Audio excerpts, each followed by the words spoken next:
This is Aging by the Bay, here to provide families in the San Francisco Bay Area pertinent information about healthy aging practices and services. Your host is Ajay Sani of Comfort Care Home Care. Good morning and welcome everyone to Aging by the Bay, where we provide families in the San Francisco Bay Area relevant information about healthy aging practices and services. I'm your host, Ajay Sani from Comfort Care Home Care. With Comfort Care, you can give your loved one the best life possible, thanks to complete in-home care for every stage of life. Find out more at comfortcare.com or call us at 1-800-886-4044. At Aging by the Bay, we talk about joys and some of the challenges of growing older in the Bay Area. We talk to experts about what they see happening as people age, as well as the services that are available that you or your loved ones may not be aware of. First of all, I want to thank our sponsor, A Love for Seniors, who specializes in helping seniors find residential care homes, assisted living facilities, and memory care assistance. You can contact them directly at 1-800-850-9102. Their website is www.aloveforseniors.com. And again, their number is 1-800-850-9102. Our guest today is Jay Rodarmal, a California state planning attorney. He is a UC Davis Law School graduate and a certified specialist in estate planning, trust, and probate law. Jay is the owner of Life Plan Lawyer Firm in Pleasanton. So good morning, Jay. Welcome to the show. Thank you, Ajay. Nice to be here. Yeah, so, your company name reminds me of the saying, if you fail to plan, then you plan to fail. So we all need a plan. But when you say that you are a life plan lawyer, what exactly you help people plan? My actual term for the type of law I do is called estate planning, but nobody really knows what that means. And so I found it's helpful to kind of break that down a little bit. And we're really planning for two situations. One is inheritance planning. Okay. And so there we use a will and a trust. But we're also planning for somebody to help out somebody in the event of incapacity. And so that's really where the life planning language comes into play. So in terms of that, we do healthcare directive as well as durable power of attorney. So inheritance planning and incapacity planning.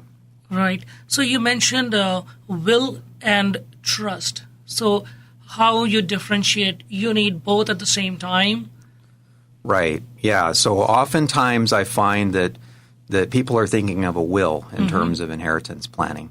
And there's nothing wrong with a will. A will can definitely dictate who you want your assets to go to if something happens. But a lot of people don't realize that once somebody passes away, that will is going to have to go through a court process called probate. So in California, we have probate courts in each of the counties. And just as an example, the average time to take a will through probate in Alameda County, which is where a study was done recently, is a year and a half. So for that reason, attorneys typically don't use wills as the primary inheritance plan.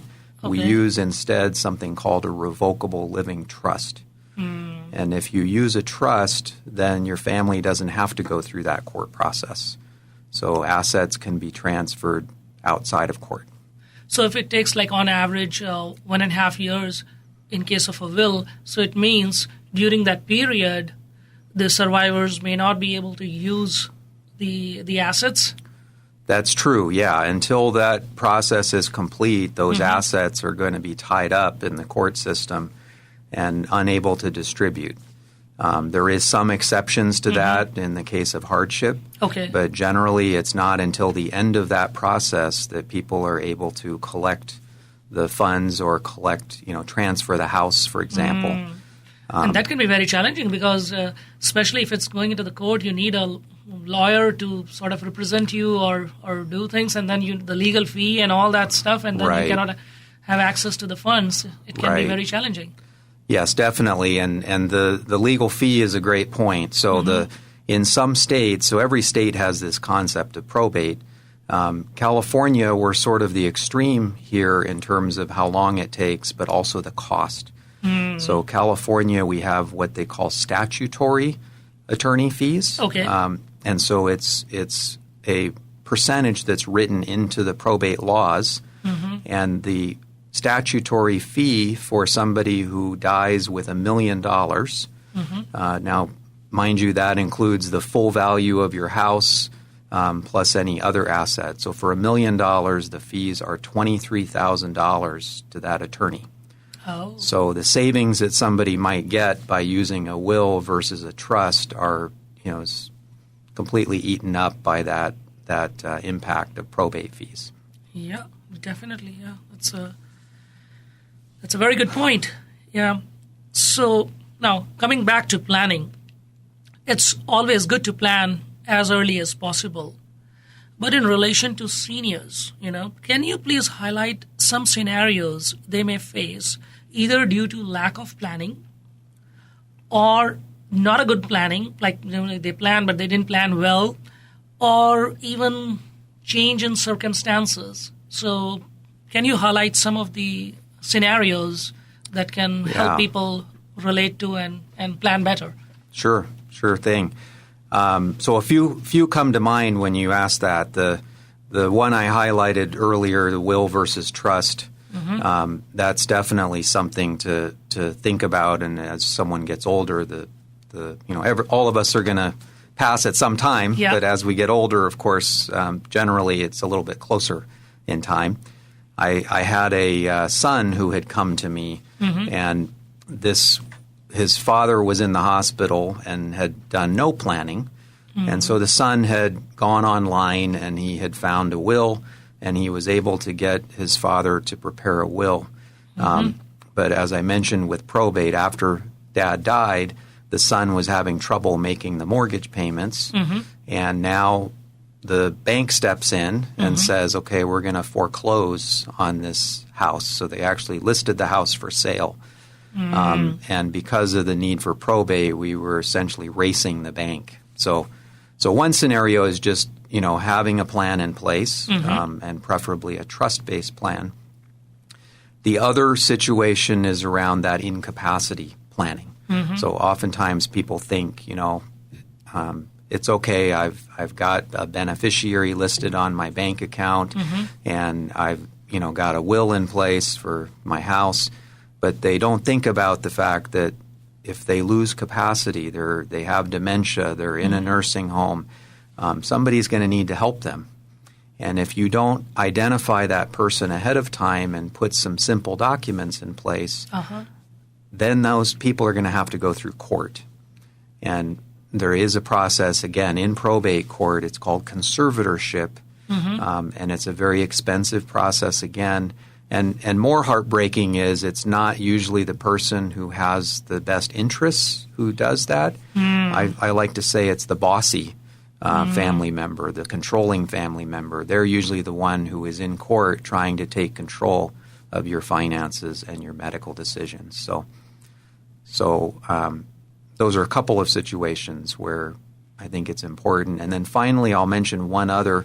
For people who have planned and they do have a trust, there were big tax law changes that happened in about 2012. Okay. So if there is a married couple out there who feels good because they have a trust, and you should feel good, please go back and have it looked at, because the types of trusts that were done pre-2012 are much different than the trusts we do now. Okay. Generally, we can have a much simpler trust now. So you have an opportunity to make your spouse's life much easier if you go back and amend your trust while you're both still living. Okay. So you mentioned about sort of having a look and edit whenever it's required. So one thing is like pre-2012 or after 2012.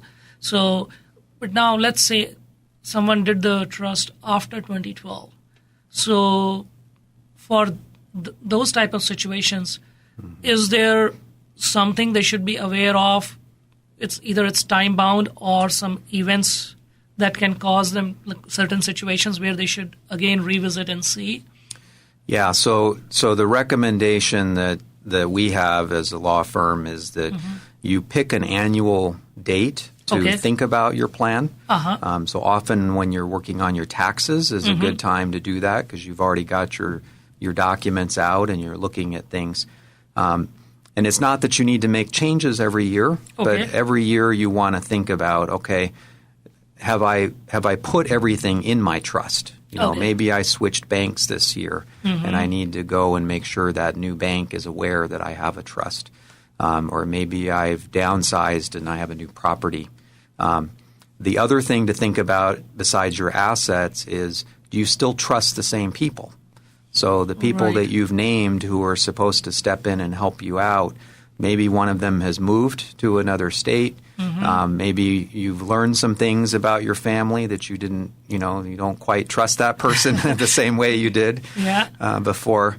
And often I see that when someone, they'll see a family member dealing with the death of another person or incapacity of another person. And that's really when you see the true colors of your family, and you can make better decisions then about whether those are the right folks. So once a year, think about your plan. I recommend every 5 years that you would go and have it looked at so if you had an attorney prepare it, we actually offer a free 5-year checkup. So we reach out to clients and let them know it's been 5 years, and we will review with you for free to see if there's any changes. Very good. So talking about 5-year review and all that, there are so many lawyers out there who offer a range of services. So on what basis should we pick one? This can be really useful, especially for our elderly population. What can be the sort of evaluating parameters? Right. Yeah, it's a real challenge because what I find is most of us have not worked with attorneys before. Even someone late in life, unless you've had a difficult life where with a bankruptcy or prison or the divorce. I mean, normally you're sort of forced into working with an attorney through crisis. And in this case, we really are looking for people to reach out to an attorney not because they have to, but because it's in their best interest to do that. So we try as a I would say in general, estate planning attorneys try to be more approachable maybe than what people experience with other attorneys.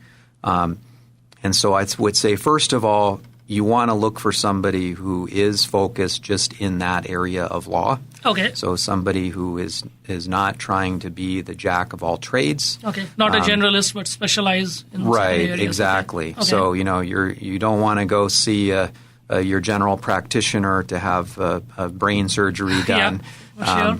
And so definitely in law, it's the same concept. You want someone who's a specialist. So the State Bar actually has a list of these certified specialists. So you mentioned in your intro, I'm a certified specialist in estate planning. And so you can find somebody that way.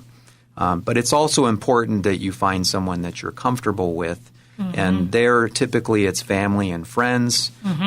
You can read about attorneys. Many of us have information on our website.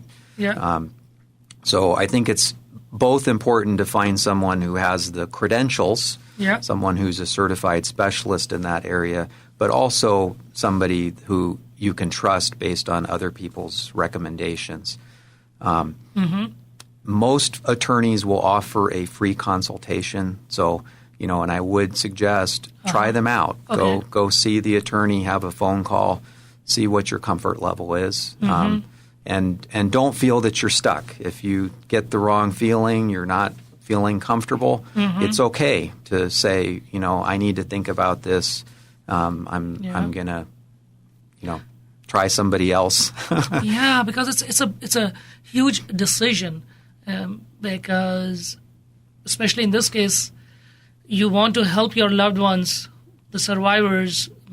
If they are already going through this grief period where they are thinking about the family member that is gone, but also in terms of like how to move forward. It should be the case that everything is easy, not complicated. Right.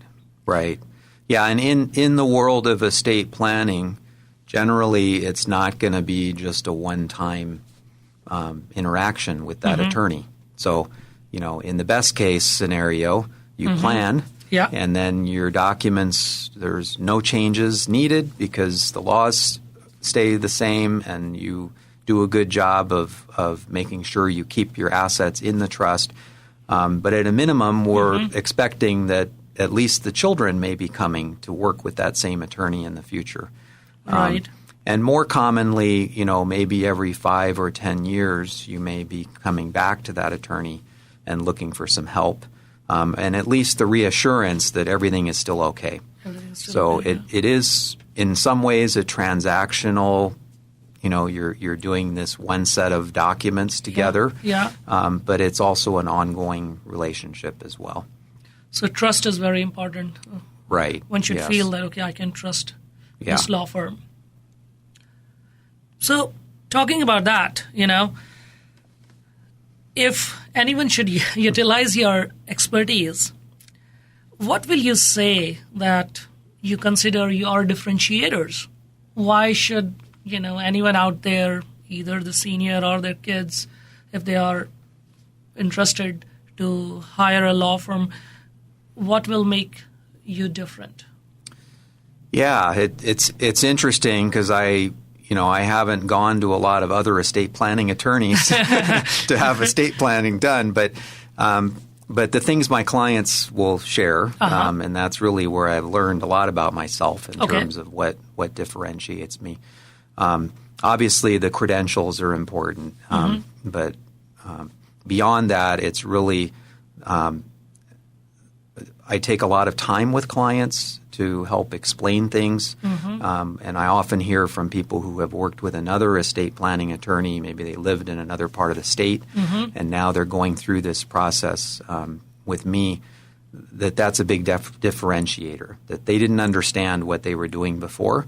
The attorney just prepared some documents, but I take a lot of time to try and work with clients, help them understand, talk about the options that are available, and really make them feel comfortable that they're making the right decisions and that this plan is going to work well for them and for their family. One of the unique things I do, which I'm pretty sure I'm the only estate planning attorney who does it, I have a hobby, which is a photography hobby. And so at the time of signing documents, when clients come in to sign their trust and their will, I will take a photo of them. And I'm not a professional, so I always want to give that caveat. But I have a son in college, and he's very good at the computer, and so he helps with editing that photo. Will take about 10 years off the client's ages there, and then we put that in a nice frame. So it's just something that's a lot more upbeat gift that I can give my clients. There's no cost, obviously, for that. It's just something fun and positive that goes along with these other documents that we do that are not so fun to talk about. That's sweet. Really nice. Yeah, thank you. And a few of my brave clients have offered to let me use their photos. So if you go to my website, there's some out there that so one of the fun things for clients when they come in is they will look at the Rolodex of there's a small picture frame with some of these brave clients. And often they'll say, oh, I know 2 of the people that were there. So nice. And when we were talking before, you also mentioned, like before the show started, that something about the phone consultation that you do. Right. Yeah, that's a good point. Oftentimes, we talk about people going to an attorney and maybe it's their first time and it's very intimidating. And so for that reason, I have made my initial consultation not have to be the in-person, come into my office and sit in front of me because I know, at least for me, that would make me feel very intimidated and feel somewhat obligated that if I'm getting this free consult, that now I somehow need to move forward. Okay. So I will do my initial consult over the telephone, and it is a true consult. In some cases, I can give information, especially after someone's died. I may be able to advise somebody, and that may be it. That may be all the help they need. In the case of planning, it's typically explaining that process, and I'm also able to give pricing on the phone as well. So a lot of attorneys will want you in the office before they're going to tell you the price. Yeah. I'm happy to, once I know a little bit more about your situation, to give you a price. And that way you can decide in your living room, talk it over with your spouse. There's no pressure, and I'm not expecting you to decide right at that moment, are you going to move forward or not? So I think that's really good, because I feel by doing this, you have just taken away the nervousness part for the client that, sometimes we feel if we go with this, we don't know how much it will cost, what it will turn out to be, and it gives a good way to familiarize when they're talking with you. They can feel. So I think it's a very good approach. So you're making the potential client, kind of easy in terms of what to expect, what is the approximate cost, and how you will do and what you will do. So then it's a very good way to, I would say, develop trust. Thank you, and I, in addition, I try to provide clients almost every situation. I can provide a flat rate quote. Okay. So I know people think about the hourly rate of attorneys. Yeah. And of course, that hourly rate, if someone charges that way, can be quite, shocking to hear. And so that's not the approach I take. I try to understand the client's situation, and then I can actually provide a flat amount, and the payment is all made at the end. So that's the other differentiator, I would say, is it's really about getting you a plan that's going to work. And then, once you have that plan, then of course I would like to be paid, but it's, you know ahead of time what that's going to look like. That's really good. And talking to you before the show, one of the things that I really love about your firm, Jay, is that you're working with your wife and stepdaughter, and you all share the same caring attitude towards your clients, which is very, very important in this, when the clients are kind of trusting that you will take care of these are all very, very important decisions, because it's not buying some nice piece of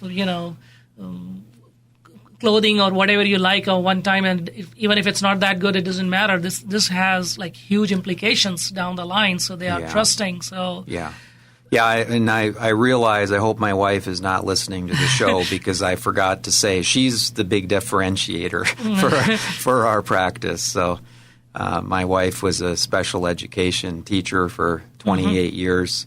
You can imagine the patience that takes. So she's able to put up with me, and she's very caring. And the other thing I'll mention is that the more we experience life, the better able we are to relate to people, our clients. And so all three of us, my wife, my daughter, and myself, have experienced, most of the things that we're talking about with our clients. Okay.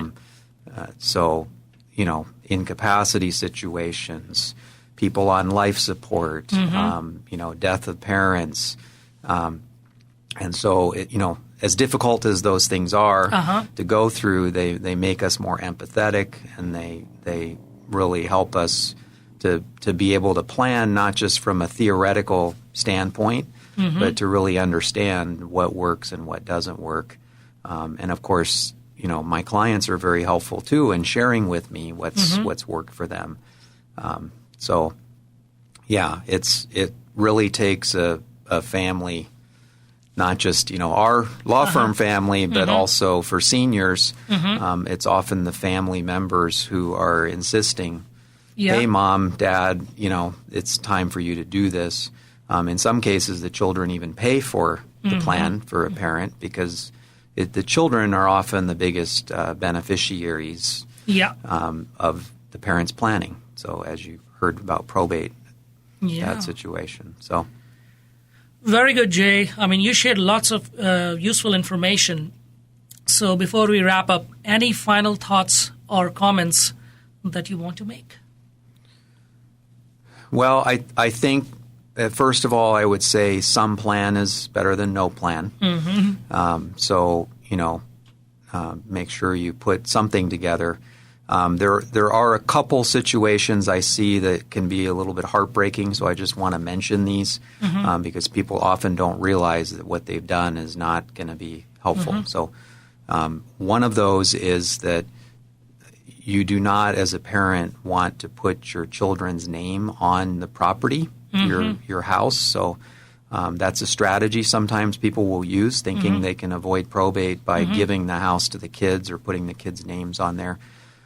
There's some very big tax benefits that you lose out on when you do that, not to mention the risk that you put on yourself. If your child gets divorced, if your child has a bankruptcy, if they're in an auto accident and somebody sues them, you're putting your most precious asset at risk. So please don't do that. If you're thinking about doing it, give me a call for a free consult. That's definitely something to look out for. Yeah, so in the interest of time, we need to close here, but this is really, really useful, especially now, the last point you made, not putting the name of the children. So listeners out there, please remember this point, and if there are any further questions, feel free to contact Jay. So really, I want to thank you for your time today, Jay. Thank you, Ajay. So, listeners, thank you for joining us on Aging by the Bay today. This show was brought to you by Comfort Care and A Love for Seniors. This weekly show provides information that helps our seniors age better. Please visit our sponsors' website at aloveforseniors.com. You can contact them directly at 1-800-850-9102. We hope that you enjoyed the show, and please subscribe to our podcast that is available at iTunes, Google Play, Stitcher, and SoundCloud. You can find this show and all the previous shows at our website, agingbythebay.com. We love your feedback, and so please leave your comments. If you have any question for our featured guests or want to become a featured guest, please contact us by sending an email at info@agingbythebay.com. Again, a big thank you to our sponsors, A Love for Seniors, and to Comfort Care Home Care. This has been an Aging by the Bay show, addressing issues on aging and services available for our elderly population. We will be back next Saturday. Until then, take care, be safe, and have a good one. This has been Aging by the Bay with Ajay Sani, addressing issues on aging and services for the elderly community. Join us again next week for Aging by the Bay.